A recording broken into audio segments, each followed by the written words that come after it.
It's coming from the home of Vega Enterprises, the leading helmet and safety gear manufacturers for over 32 OEMs.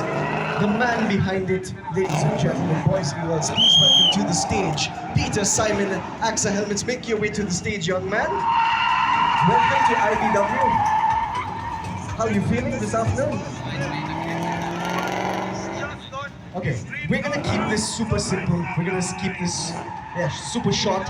Obviously, this is the first company to be licensed by DC Comics for the helmets for the very well-renowned comic characters. Can you just quickly talk to us about that?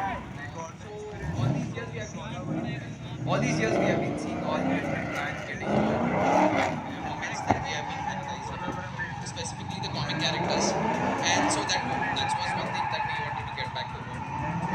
Alright, so I've had a little bit of a look at the helmets. They look absolutely stunning. We're going to step away very quickly. We're going to train our eyes to the screen, ladies and gentlemen. Eyes to the screen. This is the first look of what the helmets look like.